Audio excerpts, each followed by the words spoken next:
السلام عليكم ورحمة الله وبركاته. الحمد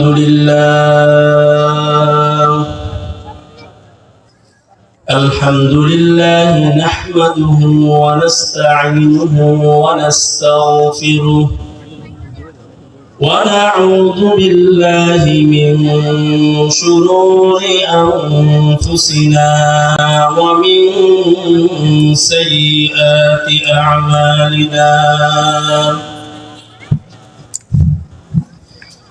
من يهده الله فلا مضل له ومن يضلله فلا هادي له،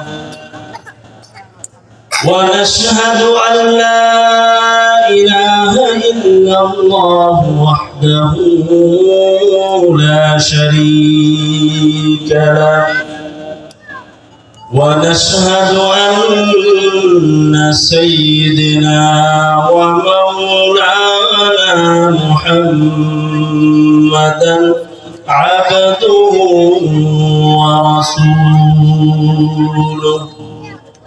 صلى الله عليه وسلم.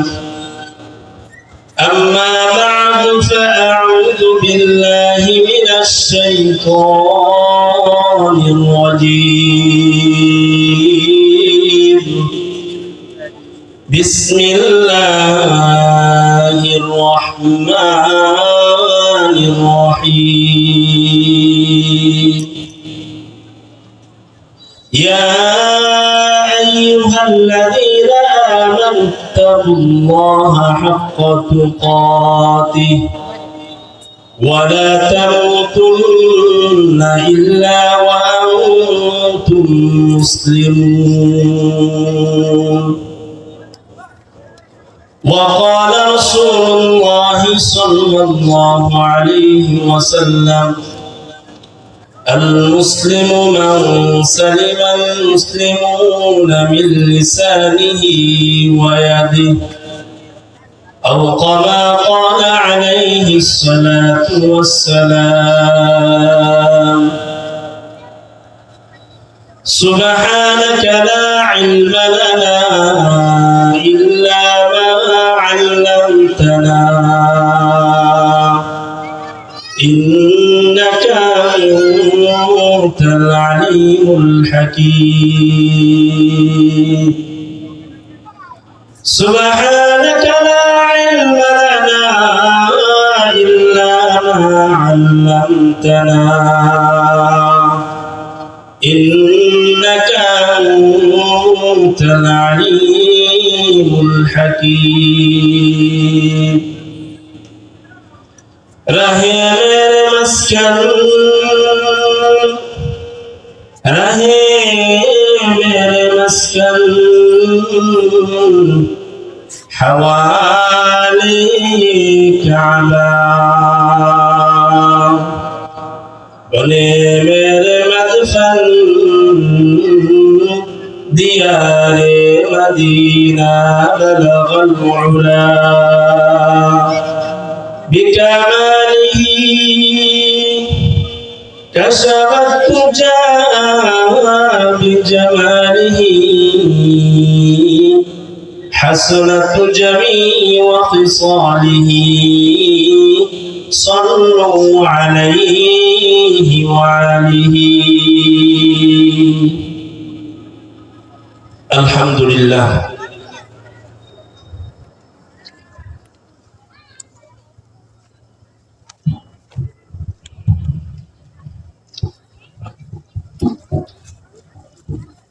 আলহামদুলিল্লাহ,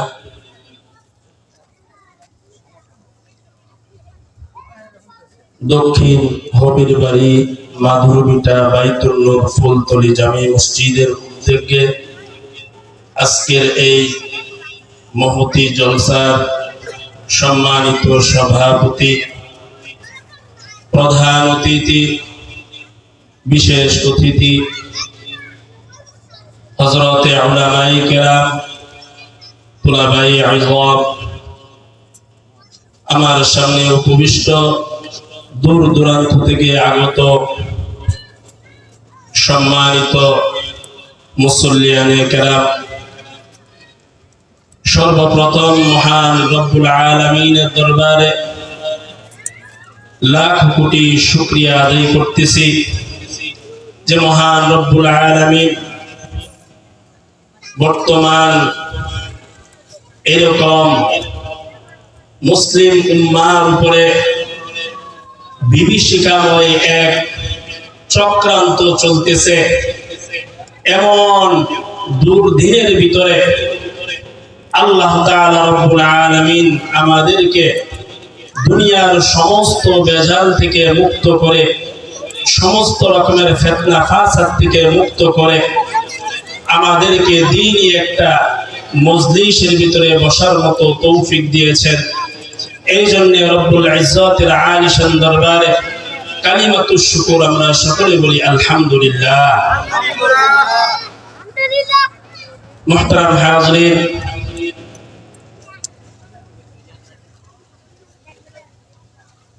আসলেও দেখা যায়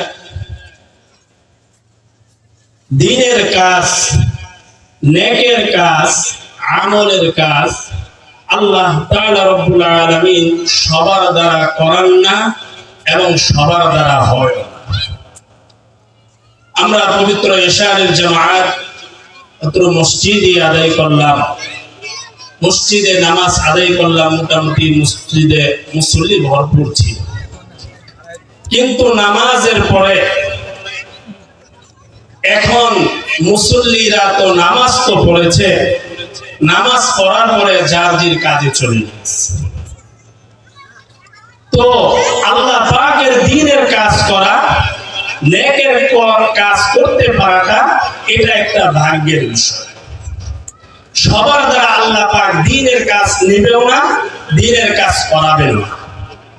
তবে যারা করতে পারবে তারা খুবই ভাগ্যবান। কেমন ভাগ্যবান?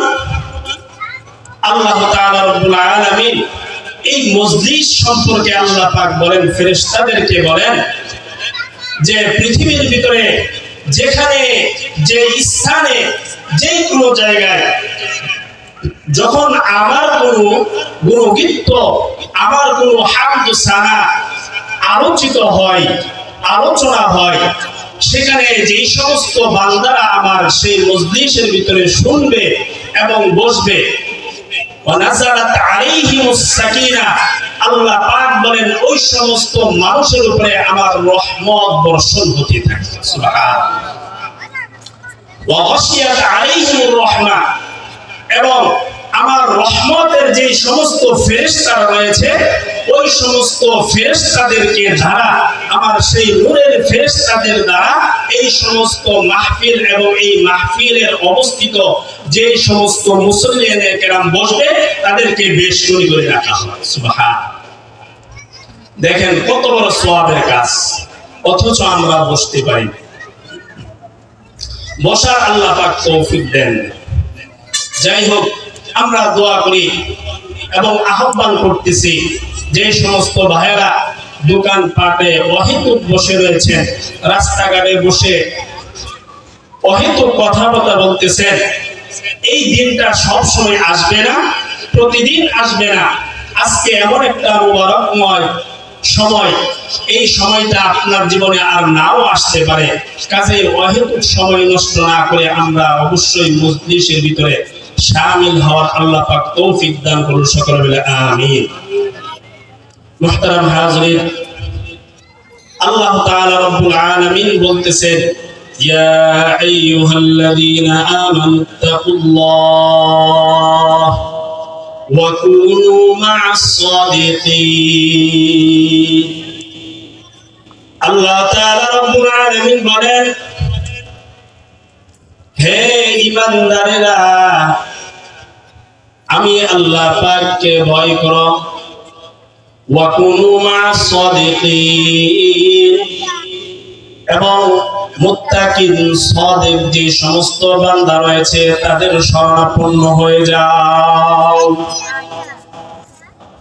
আমি আল্লাহর মনোনীত যে সমস্ত বান্দারা পৃথিবীর বুকে রয়েছে তাদের শরণাপন্ন হয়ে যাও, তাদের সংস্রবে থাকো। তাহলে কি হবে? তাহলে আমার মুত্তাকিন বান্দা, সালেহ বান্দাদের শরণাপন্ন যদি হয়ে যাও, তাহলে তোমরা দুনিয়ার ভিতরে আমি মাওলায়ে কারীমের পরিচয় লাভ করে ফেলবা এবং আমল করতে তোমার জন্য সহজ হয়ে যাবে। এই জন্য উলামায়ে কেরাম বলেন যে প্রতিদিন কিছু না কিছু সময় হযরতে উলামায়ে কেরামের মজলিসের ভিতরে একত্রিত হওয়া, তাদের মুখনিসৃত, তাদের মুখের জবান থেকে কিছু কিছু আল্লাহ পাকের নসিহত শোনা। তাহলে তোমার যে অন্তরটা রয়েছে, গুনার দ্বারা তোমার অন্তরটা যে আস্তে আস্তে কালো হয়ে যাচ্ছে, আল্লাহ ওয়ালাদের সহবতের কারণে, আল্লাহ ওয়ালাদের সাথে থাকার কারণে যে জিকির করবা, সেই জিকির দ্বারা, সেই ইবাদতের দ্বারা তোমার সেই অন্তরের ময়লাগুলো আস্তে আস্তে দূর হয়ে যাবে।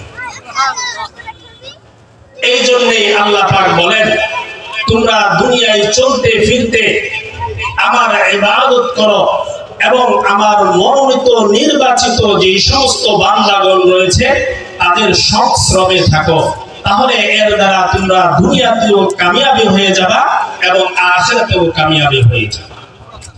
আল্লাহ তাআলা রব্বুল আলামিন আমাদের সকলকে এইরকম গুরুত্বপূর্ণ মজলিসে বেশি বেশি করে বসার মতো তৌফিক দান করুন, সকলে বলে আমিন। মুহতারাম হাজরিন, আমি আমার খুতবার শুরুতে সূরা আলে ইমরানের 101 নম্বর আয়াত তেলাওয়াত করেছি এবং হাদিসে পাক থেকে ছোট্ট একখানা হাদিস তেলাওয়াত করেছি। তেলাওয়াতকৃত আয়াতে কারিমা এবং হাদিসে পাক থেকে কিছু আলোচনা করব ইনশাআল্লাহ। তেলাওয়াতকৃত আয়াতে কারিমার ভিতরে আল্লাহ পাক বলতেছেন কি,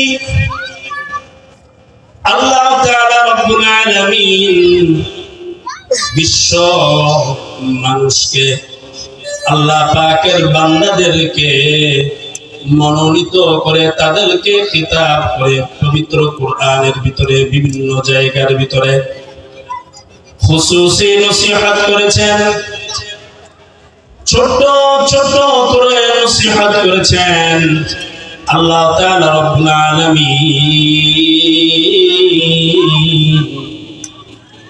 এই আয়াতের ভিতরে মুমিন বান্দাদেরকে খুব মহব্বত করে, আদর করে, ভালোবেসে বলতেছে, ইয়া আইয়ুহাল্লাযীনা আমানুত্তাকুল্লাহ হাক্কা তুকাতিহি ওয়া লা তামুতুন্না ইল্লা ওয়া আনতুম মুসলিমুন।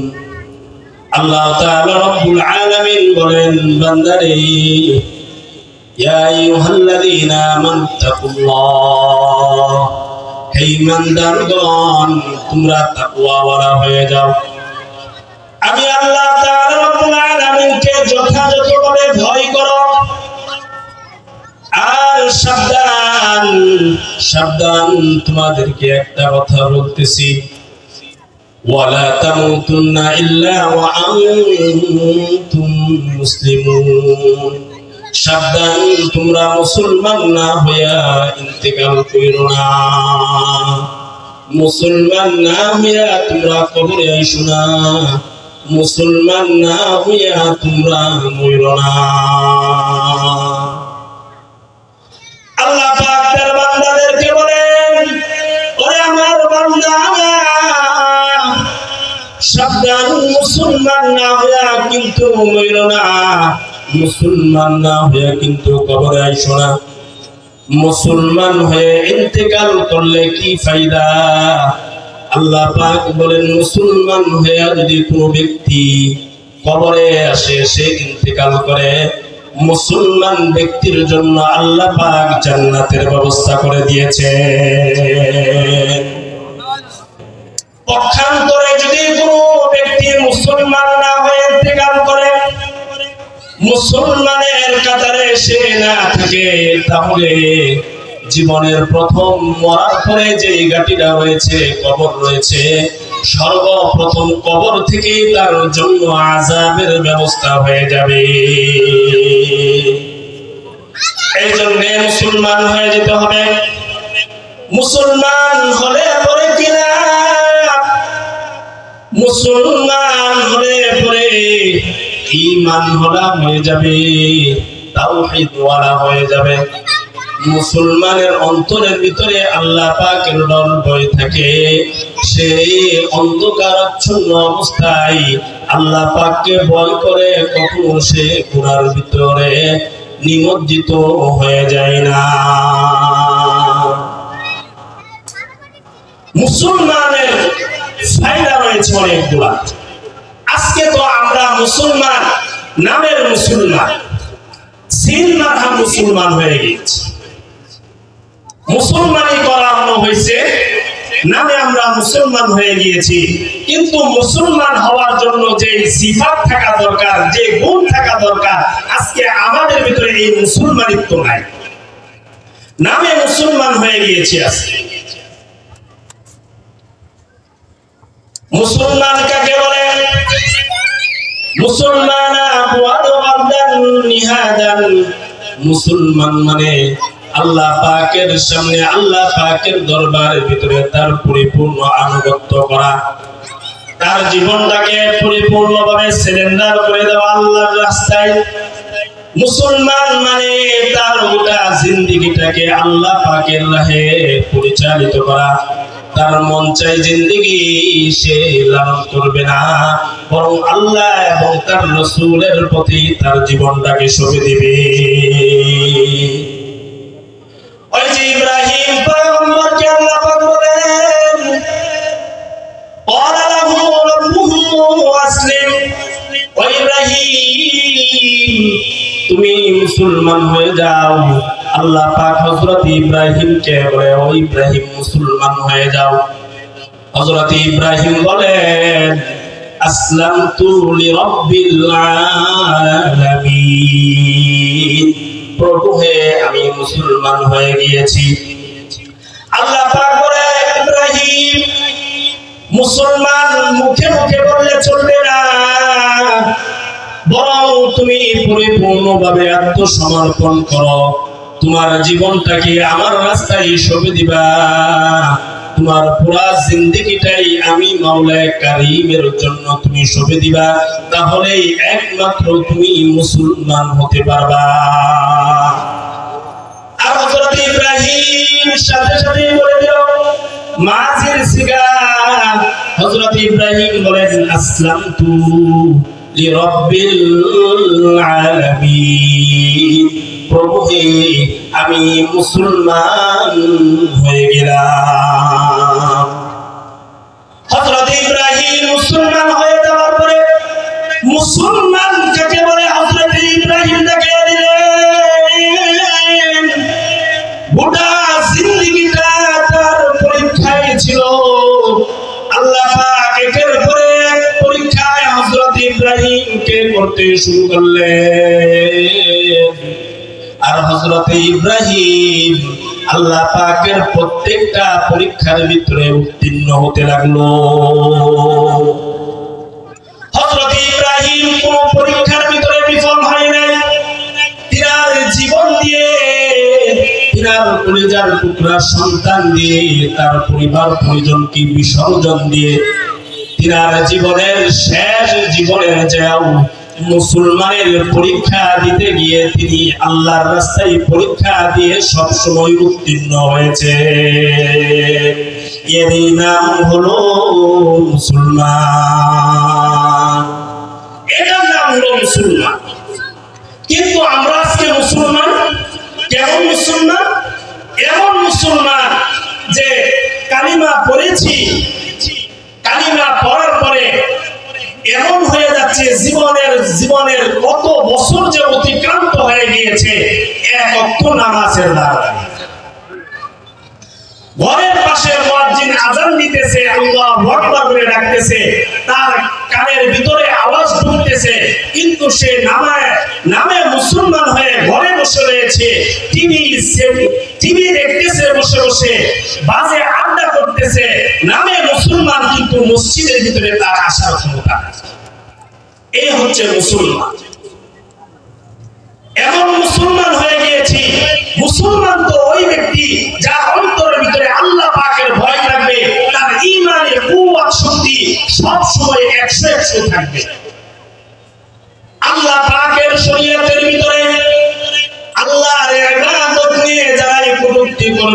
মুসলমান ব্যক্তির অন্তরের ভিতরে সেটা আঘাত করবে। আল্লাহর ইবাদত নিয়ে, আল্লাহর রাসূলকে নিয়ে যারা কটূক্তি করবে, মুসলমানের অন্তরের ভিতরে সেই রক্তক্ষরণ হয়ে যাবে। অথচ মুসলমানের বাচ্চা মুসলমানের ঘরের ভিতরে জন্ম নিয়েছে, আল্লাহ পাকের ইবাদত নিয়ে কটূক্তি করতেছে, বিশ্ব নবীকে নিয়ে কটূক্তি করতেছে, কিন্তু মুসলমানের অন্তরের ভিতরে এখন পর্যন্ত রক্তক্ষরণ হয় না। মুসলমান তার ঘরের ভিতরে বসে রয়েছে, আল্লাহর রাসূলকে নিয়ে কটূক্তি করতেছে নাস্তিক আর মুরতাদেরা, কিন্তু কেমন মুসলমান তুমি হয়ে গিয়েছো, কিন্তু তোমার অন্তরের ভিতরে এক ফোঁটাও মারা দেয় না। এই হচ্ছে তুমি মুসলমান। আর সাহাবায়ে কেরাম কেমন মুসলমান ছিলেন? আল্লাহ রাসূল সাল্লাল্লাহু আলাইহি ওয়াসাল্লামকে নিয়ে কেউ কটূক্তি করবে তো দূরের কথা, আল্লাহ রাসূলের দিকে কেউ যদি চোখ রাঙিয়ে তাকাইছে, সাথে সাথে তার চোখকে উগড়িয়ে ফেলেছে। বর্তমান সময়ের ভিতরে মুসলমানরা মুসলমানের ঘরের ভিতরে জন্ম নিয়েছে। আমি আপনাদেরকে বোঝাতে চাচ্ছি কাকে মুসলমান বলে। দেখেন আমরা কেমন মুসলমান হয়েছি। আমরা তো ওই নাম্বারের মুসলমান যে আমি মুসলমান, আমার অন্তরের ভিতরে এমন ঈমান রয়েছে যে বাংলাদেশের ভিতরে আমার রাসূলকে নিয়ে কটূক্তি করে, আর তোমার মতো মুসলমান ঘরের ভিতরে বসে টিভি দেখে। এই হচ্ছে তুমি মুসলমান। মুসলমানের এই অবস্থা হয়েছে, মুসলমান এমন হয়ে গিয়েছে, মুসলমান যেই টুপি পরে নামাজ পড়ে ওই টুপিকে নিয়ে কুকুরের মাথার ভিতরে দিয়ে দেয়, কিন্তু তারপরে মুসলমান সজাগ হয় না। মুসলমান ইবাদত করে, যে তাসবিহ নিয়ে আসে তাসবিহকে কুকুরের মাথার ভিতরে দিয়ে জড়ায় রাখে, তারপরে মুসলমানের হুঁশ হয় না। এমন মুসলমান হয়েছি আমরা। আল্লাহর রাসূলকে নিয়ে বাংলাদেশের ভিতরে কত নাস্তিক মুরতাদেরা কত ব্যঙ্গ করেছে, একমাত্র উলামায়ে কেরাম এর প্রতিবাদ করেছে। আর অন্য কোন মুসলমান ঘরে বসে রয়েছে, তাদের কোনো সাড়া নাই। এমন মুসলমান আমরা হয়েছি। কিন্তু কবি কি বলে? हम मुसलमान है मगर हम मुसलमान है मगर हमें मुसलमानी नहीं, हम मुसलमान है मगर हमें मुसलमानी नहीं, हमें ईमान है मगर हम मोमिने कामिल नहीं। মুসলমান তো হয়েছে কিন্তু নামে মুসলমান হয়েছে, নামকে হস্তে মুসলমান হয়েছে কিন্তু প্রকৃত মুসলমান হতে পারে নাই। মানুষের মুখে মুখে আমি মুসলমান, কিন্তু প্রকৃত পক্ষে মুসলমান হতে পারি নাই। আমি মুমিন বলে দাবি করি আল্লাহর দরবারে আমি মুমিন, কিন্তু মুমিনে কামিল হতে পারি নাই। যার কারণে আমার সামনে ইসলামী বিরোধী কোনো কাজ করলে আমার অন্তরের ভিতরে কোনো লাড়া দেয় না। এমন মুসলমান হয়েছে। কিন্তু আগেরকার জামানার মুসলমান কেমন হয়েছিল? মসজিদ থেকে আল্লাহু আকবার ধ্বনি ভেসে আসার সাথে সাথে ঘরের ভিতরে আর বসে থাকতো না, সাথে সাথে মসজিদের ভিতরে চলে আসতো। ব্যবসা বাণিজ্য স্ব স্থানে রেখে মসজিদে হাজির দেওয়ার জন্য তারা সমাগত হয়ে যেত। আল্লাহর ইবাদতের ক্ষেত্রে দুনিয়ার কোনো কাজকে তারা প্রাধান্য দিত না। দুনিয়ার সন্তান আদি ছেলে সন্তান বউ স্ত্রী দুনিয়াবি কোনো কাজকে তারা প্রাধান্য দিত না, একমাত্র আল্লাহর সামনে তারা ঝুঁকে যেত। তারাই হচ্ছে মুসলমান। কিন্তু আজকে আমাদের এই অবস্থা যে আমরা মুসলমান নামে মুসলমান, কিন্তু কামে মুসলমান না। মুসলমানকে যদি বলা হয় ও ভাই যুবক ভাই দাঁড়িয়ে রাখো না কেন, যুবক ভাই বলে হুজুর বয়স হয় নাই, আস্তে আস্তে দাঁড়িয়ে রাখবো। এখনো মাত্র 20 বছর, 25 বছর, 40 বছর অতিক্রান্ত হোক না, এরপরে দাঁড়িয়ে রাখবো। মুসলমান ভাইরা আমার, আপনি কি জানেন আপনার মৃত্যু কবে হয়ে যাবে?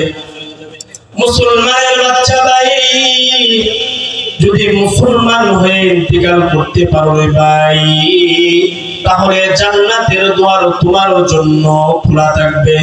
পক্ষান্তরে তুমি যদি মুসলমান না হইয়া নাফরমান হইয়া তুমি ইন্তেকাল করো ভাই, পক্ষান্তরে তোমার জন্য জাহান্নামের দরজাও খোলা থাকবে। জাহান্নামের দরজা তোমার জন্য খোলা থাকবে। কিন্তু যদি আজকে বলা হয় ভাই দাঁড়িয়ে রাখো না কেন, নামাজ পড়ো না কেন, সে প্রতি উত্তরে বলতেছে বয়স হোক আর কয়দিন পরে রাখি। কিন্তু এটা জানা নাই আমার ইন্তেকাল কবে। আমি তো হতে পারে এখনো ইন্তেকাল করতে পারি, এখনো আমার মৃত্যুবরণ হতে পারে, কারণ মৃত্যুর কোনো সময় নেই। আজকে তুমি এখানে বসে রয়েছ, এই গ্যারান্টি নাই তুমি এই মজলিস থেকে উঠে তোমার বাড়িতে যেতে পারবা। এটার গ্যারান্টি আছে নি ভাই? এখান থেকে উঠে যাওয়ার তোমার গ্যারান্টি নাই। কাজেই মৃত্যু নামক বিষয়টা অনিশ্চিত, কারো জানা নাই যে কখন তার মৃত্যু হবে। কাজেই নাফরমানি জিন্দেগি ছেড়ে হেদায়েতের পথে চলে আসো, আমল জিন্দেগি গড়ে তোলো। মুসলমান হয়ে জমি ইন্তেকাল করলে পরে আল্লাহ পাকের সেই মনোনীত বান্দাদের কাতারের ভিতরে তুমি শামিল হয়ে যাবা। আমি যে আয়াতটা তেলাওয়াত করেছি, এই আয়াতের ভিতরে আল্লাহ পাক বলে দিচ্ছেন, সাবধান, মুসলমান না হয়ে ইন্তেকাল করিও না। এখানে রোজার বিষয় হলো, আল্লাহ পাক বললেন সাবধান সাবধান, মুসলমান না হয়ে ইন্তেকাল করিও না, মুসলমান না হইয়া তুমি মরিও না, মুসলমান না হইয়া তুমি কবরে আইসো না। তাহলে আমাদের এটাও জানা দরকার, মৃত্যুর সংবাদটা আমরা জানি না, নাকি জানি? মৃত্যুর সংবাদটা আমরা জানি, অনিশ্চিত বিষয়। কখন তোমার মৃত্যু এসে যাবে এটা তুমি জানলা। ও যুবক, ও যুবক, তোমাকে বলতেছি, হায়াত নামক জিন্দেগির নিয়া বড়াই করার কিছু নেই। কলেজে, ভার্সিটিতে, ক্যাম্পাসে বসে কত একসাথে বন্ধু বান্ধব আড্ডা দিয়েছিল যুবক। আজকে তোমার সাথে সেই যুবক ইন্তেকাল করেছে, কিন্তু তুমি জীবিত রয়েছ। এমন অবস্থায় গিয়েছে তাদের, যদি আল্লাহ না করুক তাদের তওবা করার সুযোগ না হয়, তাহলে তারা জাহান্নামে যাবে। ও যুবক, আল্লাহ পাক তোমার ভাগ্যটাকে ভালো রেখেছে, তোমার বন্ধু চলে গিয়েছে, তুমি রয়ে গিয়েছো। কাজে হেদায়েতের পথে এখনো সুযোগ আছে, চলে আসো। হায়াত নামক দৌলত নিয়ে আর বসে থাইকো না। 40 বছর কবে হবে, পরে তুমি নামাজ পড়বা, দাঁড়িয়ে রাখবা, ইন্তেকাল লাগেও হয়ে যেতে পারে। আসার সিরিয়াল আছে ভাই, কিন্তু যাওয়ার কোনো সিরিয়াল নাই। তোমার বাবা আগে যাবে, তোমার মা আগে যাবে যুবক, এরপরে তুমি যাবা। না না রে ভাই, হতে পারে তুমি আগে চলে যাবা, তোমার বাবার কাঁধের ভিতরে তোমার লাশ বহন করবে। মৃত্যু নামক এরকম অনিশ্চিত একটা জিনিস, মৃত্যু এমন একটা জিনিস, যে জিনিসটা মানুষকে হঠাৎ করে গ্রাস করে। মৃত্যু জিনিসটা মানুষকে সংবাদ দিয়ে আসে না, আর মৃত্যু যখন আসবে তখন পলায়ন করার কোনো সৃষ্টি নেই। তুমি মৃত্যু থেকে পলায়ন করে আসমানে যেও যদি তুমি, সেখানেও যদি চলে যাও, সেখানেই তোমাকে মৃত্যু পাকড়াও করবে। অথবা সিন্ধুকের ভিতরেও যদি তুমি লুকিয়ে থাকো, সেখানেও মৃত্যু তোমাকে পাকড়াও করবে। যেখানেই যাবে মৃত্যু তোমাকে গ্রাস করবে। মৃত্যু নামক বিষয়টাকে তুমি এড়িয়ে চললে মৃত্যু তোমাকে ছাড়বে না। মরণ থেকে পালা মরণ থেকে পালাও যত, মরণ তোমায় লইবে গিরি। যদি সুদূর আকাশ পারে পালাও সেটাই সিঁড়ি লাগিয়ে। যদি সুদূর আকাশ পারে পালাও সেটাই সিঁড়ি লাগিয়ে। মৃত্যু থেকে পলায়ন করে যদি তুমি সুদূর আকাশেও চলে যাও, সিন্ধুকের ভিতরে তুমি আবদ্ধ হয়ে থাকো, তাহলেও সেখানেই গিয়ে তোমাকে মৃত্যু গ্রাস করবে। মৃত্যু থেকে পলায়ন করার কোন সুযোগ নেই। এক ব্যক্তি মৃত্যু থেকে পলায়ন করার জন্য সে কাচের এক গ্লাস বাড়ি বানিয়ে সেখানে পলায়ন করছে। তাফসীরের ভিতরে তাফসীরকারকরা বর্ণনা করেন যে এক ব্যক্তি মৃত্যু থেকে পলায়ন করার জন্য কাচের বাড়ি বানিয়ে সেখানে সে লুকিয়ে আছে। তাফসীরের ভিতরে আসে এক মহিলা সে বাচ্চা প্রসব করার পরে তার গোলামকে বলে, ও গোলাম আমার জন্য আগুন নিয়ে আসো। বাচ্চা প্রসবের পরে আগুন তার খুব উপকারী হয়। গোলামকে বলল, গোলাম আমার জন্য আগুন নিয়ে আসো।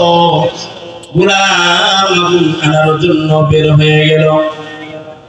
গোলাম ঘর থেকে বের হওয়ার সাথে সাথে তার সাথে এক বুজুর্গের সাথে দেখা হয়ে গেল।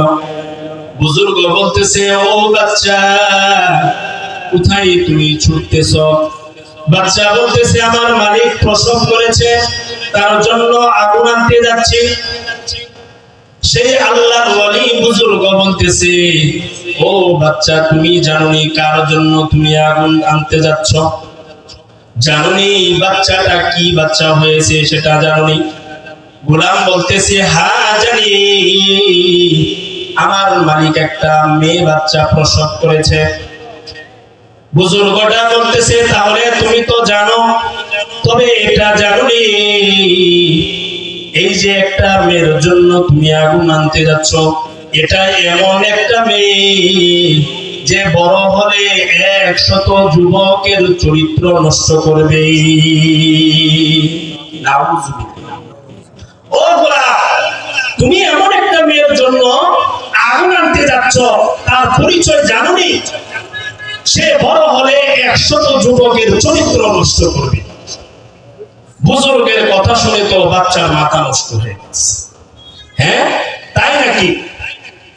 বুজুর্গের কথা শুনে বাচ্চাটা আর আগুন আনতে না যায় সরাসরি আবার পিছনে তার মালিকের ঘরের দিকে ব্যাক করছে। যায় দেখে রক্ত মাখা অবস্থায় তার মালিক পড়ে রয়েছে, পাশে মেয়ে বাচ্চাটা পড়ে রয়েছে। বুজুর্গের কথাটা তার অন্তরের ভিতরে এমন ভাবে গেঁথে গিয়েছে, এমন ভাবে সে বিশ্বাস করেছে। কিছু কিছু মানুষ রয়েছে, কিছু আল্লাহর বান্দা রয়েছে, তাদের দেখলেই বোঝা যায় তারা আল্লাহর গোলাম, তারা আল্লাহর নৈকট্যপ্রাপ্ত বান্দা। মানুষটা যদিও কালো হয়, কিন্তু তার অন্তর এবং তার চেহারার ভিতরে নূর ভাসতে থাকে। আর কিছু এমন বদকার রয়েছে, চেহারা যদিও সুন্দর লাল টুকটুকে, তারপরে হচ্ছে যে গুনাহগার বদকার, তার অন্তরের ভিতরে আগুন বের হয়। গোলাম এই বুজুর্গের কথাটাই এমন ভাবে বিশ্বাস করলেন, বাচ্চাটা আর ওখানে না যায়, ঘরের ভিতরে যায় দেরি না করে তার কোমরের ভিতরে একটা ছুরি ছিল, ছুরি দিয়ে মেয়ে বাচ্চাটার বুকের ভিতরে একটা পার দিয়ে সাথে সাথে নাড়ি বুড়ি বের করে ফেললো। এবার মালিক দেখে হাউ মাউ করে চিৎকার মারলো, হাই রে কে আছো, দেখো আমার মেয়েকে মেরে ফেলেছে। গোলাম চিন্তা করলো, হাই রে এখানে আর থাকা যাবে না, এখন যদি মানুষ আমাকে জিজ্ঞাসা করে কি ব্যাপার তুমি এই বাচ্চাকে কেন মারলা, আমি যদি মানুষকে বলে এই বাচ্চাটা বদকার হবে, মানুষ আমার কথা বিশ্বাস করবে না, বলে পাগল। এই শিশু বাচ্চা আরো কতদিন পরে কি হবে সেটা তুমি জানো নাকি? কি করবে, বাচ্চাটা বাইর হয়ে দেখে সেই বুজুর্গ লোকটাও আর নাই। সাথে সাথে দেরি না করে এখান থেকে সে পলায়ন করলো। আল্লাহর কি লীলা খেলা দেখেন। অনেক সময় এরকম হয়, মৃত্যু এমন একটা জিনিস যে মৃত্যু আপনার যদি তাকদীরে লেখা থাকে মৃত্যুবরণ আপনি করবেন, তাহলে পৃথিবীর কোনো মানুষ নাই, পৃথিবীর কোনো ডক্টর এমন নাই, এমন কোনো মেডিকেল সায়েন্স নাই যে আপনাকে টিকিয়ে রাখবে, আপনাকে মৃত্যু থেকে বাঁচাইতে পারবে। আর অনেক সময় এরকম হয় যে বড় ধরনের একটা ঘটনা ঘটে যায়, অ্যাক্সিডেন্ট হয়ে যায়, তারপরে মানুষ বেঁচে যায়, ঠিক কিনা ভাই? আবার দেখা যায় ছোটখাটো একটা অ্যাক্সিডেন্ট হয়েছে, মানুষ ইন্তেকাল করছে। আল্লাহ পাকের কি অশেষ মেহেরবানি, মা তার সন্তানকে ধরে সামান্য সুই সুতা দিয়ে সেই পেটটা জোড়া দিয়েছে। আল্লাহ পাকের কুদরতি করা সেই পেটটা আবার জোড়া লেগে গিয়েছে। কারণ মৃত্যুর মালিক হচ্ছে আল্লাহ পাক।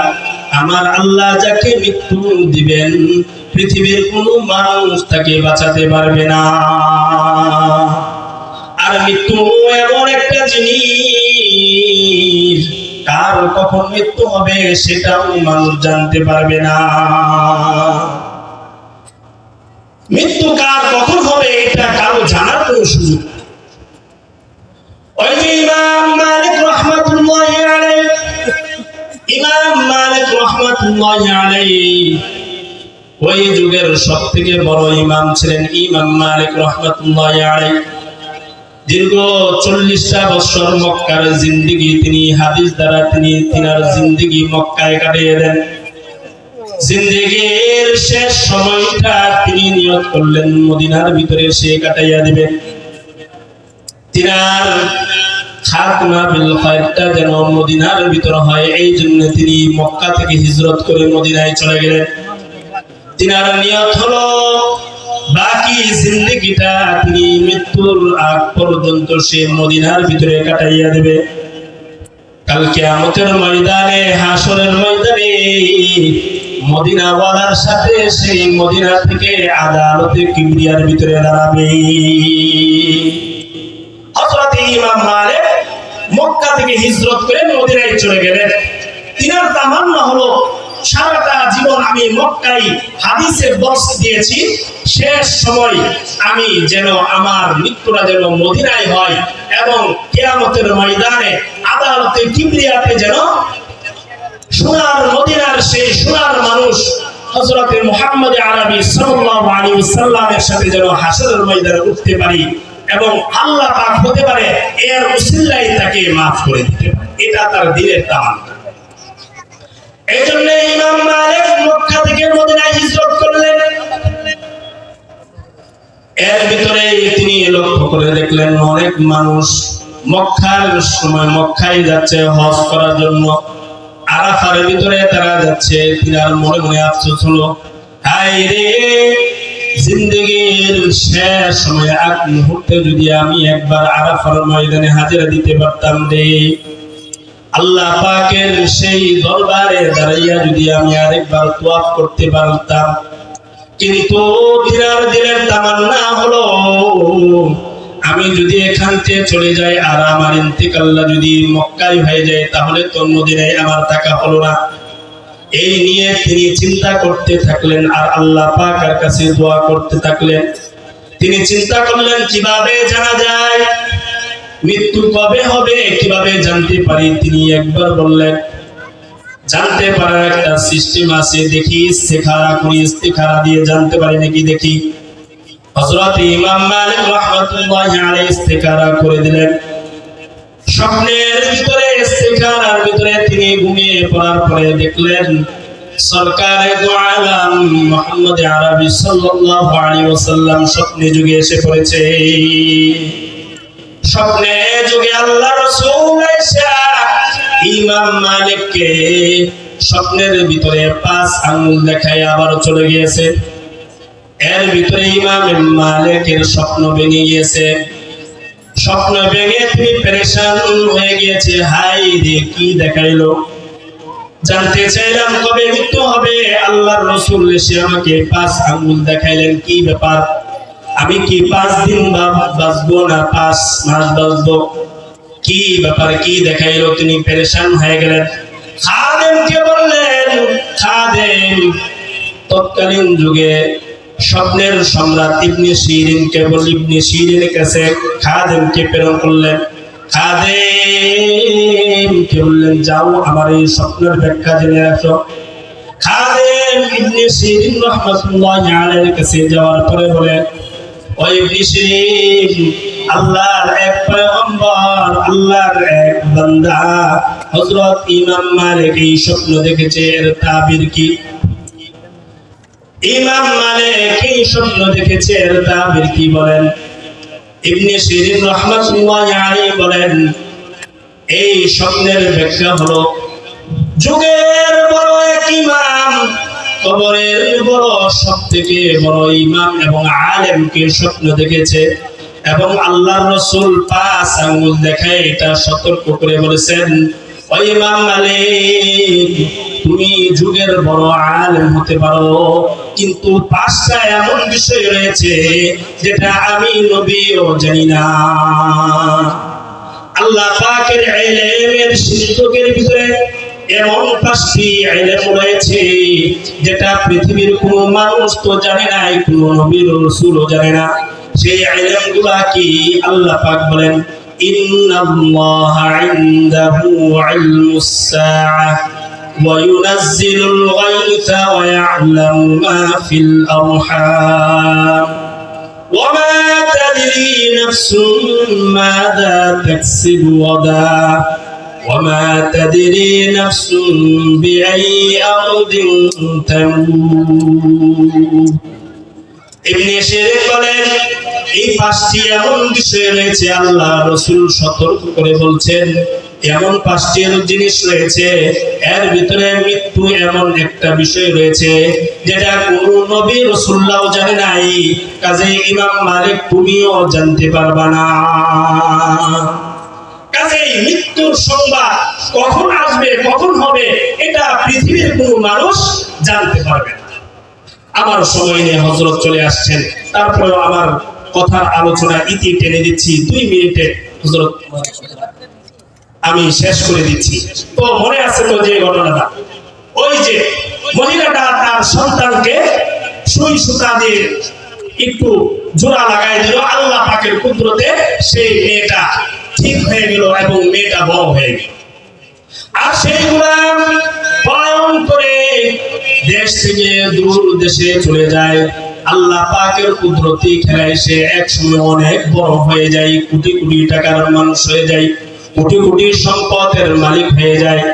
বাড়ি থেকে সংবাদ পাঠাই, আমার অনেক সম্পদ হয়েছে, টাকা পয়সা পাঠাইলাম, আমার জন্য ভালো একটা ঘর বাড়ি বানাও, বড় একটা প্রাসাদ বানাই, এবং গার্জিয়ানদেরকে বলে, বাবা মাদেরকে চিঠি লিখে আমার জন্য একটা সুন্দরী, আমার এই প্রাসাদের সাথে যাতে মিলে যাই এমন একটা সুন্দরী একটা মেয়ে দেখে আমার জন্য বউ বানাও।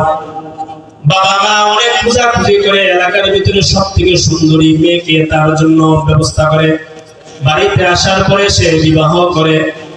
বাসর ঘরের ভিতরে যখন তার স্ত্রীকে নিয়ে যায়, সেই বাসর ঘরের ভিতরে স্বামী স্ত্রী যখন নীরবে নিরালাই তারা একে অপরের সাথে মুলাকাত করতে থাকে, এমন সময় সেই লোকটা দেখে তার স্ত্রীর পেটের ভিতরে কেমন যেন ছুরির আঘাত রয়েছে। স্বামী তাকে কৌতূহল করে বলে, কি ব্যাপার, তোমার কি কোনো অ্যাক্সিডেন্ট হয়েছিল নাকি? তোমার পেটের ভিতরে এটা কিসের দাগ? স্ত্রী বলে, যেহেতু দেখে ফেলেছেন তাহলে গোপন করার কিছু নাই। আমি যখন ছোট্ট শিশু বাচ্চা ছিলাম তখন আমার মা আমাকে বলেছিলেন, আমাদের ঘরে একটা গোলাম ছিল, সেই গোলাম নাকি আমার পেটের ভিতরে আঘাত করেছিল, আমার পেট ফেলে ফেলেছিল, ওই দাগ আমার এখন রয়েছে। সেই দাগ গোলামটা মনে মনে ভাবতে লাগলো, হায় রে, আল্লাহ পাকের কি লেখা। গোলামটা চিৎকার দিয়ে বললেন, বিবি গো, তুমি যদি সেই কন্যা হয়ে থাকো তাহলে তুমি এটাও জেনে রাখো, তোমাকে সেই দিন সেই যে গোলাম তোমার পেটের ভিতরে ছুরি দ্বারা আঘাত করেছিল, আমি হচ্ছে আজকের সেই গোলাম, আমি হচ্ছে সেই গোলাম। তবে বিবি, আমি বৃদ্ধ লোকটা সেই মুরব্বীর কাছে এটা শুনেছিলাম, তুমি নাকি 100 যুবকের চরিত্র নষ্ট করবা।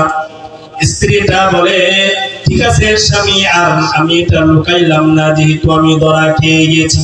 হ্যাঁ স্বামী, আমি সেই মহিলাই, আমি 100 পুরুষের চরিত্র নষ্ট করেছি। স্বামী বলে, তাহলে তো তোমাকে মাফ করা যায় না। স্ত্রী বলে, না গো স্বামী, আমি আল্লাহর দরবারে তওবা করেছি। আল্লাহ পাক বলেছেন কেউ যদি খালেস দিলে তওবা করে তাহলে মাফ করে দেয়, কাজে আপনি আমাকে না মেরে আমাকে আপনি মাফ করে দেন। যুবক ওই লোকটা বলে, ঠিক আছে, তোমার জন্য আরেকটা ভবিষ্যৎবাণী ওই বুজুর্গ লোক বলেছিল, সেটা হচ্ছে ওই লোকটা বলেছিল যে তুমি তোমার মৃত্যুটা হবে সাধারণ একটা মাকড়সার দ্বারা। আমি ওই বিষয়টার জন্য বসে রইলাম, দেখি তোমার মৃত্যুটা কিভাবে হয়। অনেক লম্বা তাফসীরের ঘটনা, আমি সংক্ষিপ্ত করতেছি, হযরত চলে আসছেন। তো ওই মহিলাটা বলল, স্বামী আপনার অনেক টাকার প্রাচুর্য আল্লাহ পাক দিয়েছে, আপনি আমার জন্য একটা এমন প্রাসাদ নির্মাণ করেন, কাচের একটা প্রাসাদ নির্মাণ করেন যেখানে কোনো পিঁপড়া উঠতে পারবে না। স্বামী তার কথা শুনে তার জন্য কাচের একটা প্রাসাদ নির্মাণ করলো যেখানে পিঁপড়াও উঠতে পারে না। একদিন 2 দিন এভাবে একদিন তারা শুয়ে রয়েছে, হঠাৎ করে স্বামী উপরের দিকে লক্ষ্য করে দেখে একটা মাকড়সা তার মাথার উপর রয়েছে। স্বামী তাড়াতাড়ি করে বউকে ডাকে, স্ত্রী গো, দেখা যায় ওই যে একটা মাকড়সা। তার স্ত্রী বলে, হাই রে, কোন মাকড়সা, কত মাকড়সা এই জীবনে মারলাম, এটা কোন মাকড়সা হলো নাকি?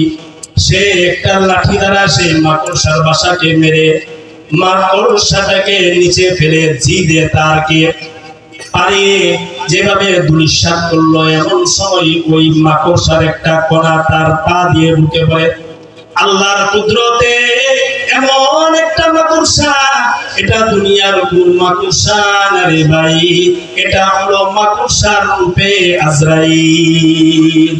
মাকড়সার একটা শলা তার পায়ের ভিতর ঢুকে পড়ার পরে স্ত্রী লোকটার সাথে সাথে সেখানে ইন্তেকাল করে ফেলে। মরণ থেকে পালাও যত, মরণ তোমায় লইবে গিরি, যদি সুদূর আকাশ পারে পালাও সেটাই সিঁড়ি লাগে, যদি সুদূর আকাশ পারে পালাও সেটাই সিঁড়ি লাগে। কাজেই যত চেষ্টা করেন, যত ফিকির করেন, আসমানে যে পড়লেও সেখান থেকে আজরাইল আপনাদেরকে গ্রাস করবে। কাজেই মৃত্যু যেহেতু নিশ্চিত, এই জন্যই আমরা যে হালতে রয়েছি অবশ্যই আমাদের হালত পরিবর্তন করে আল্লাহ পাকের মনোনীত যে বিধান রয়েছে আমরা সকলেই সেই আল্লাহ পাকের ঘোষিত মুসলমান মুমিন হয়ে যাই। আল্লাহ পাক আমাদের সকলকে আমল করার তৌফিক দান করুন। সকলে বলে আমিন। ওয়া আখিরু দাওয়ানা আলহামদুলিল্লাহি রাব্বিল আলামিন। আসসালামু আলাইকুম ওয়া রাহমাতুল্লাহ।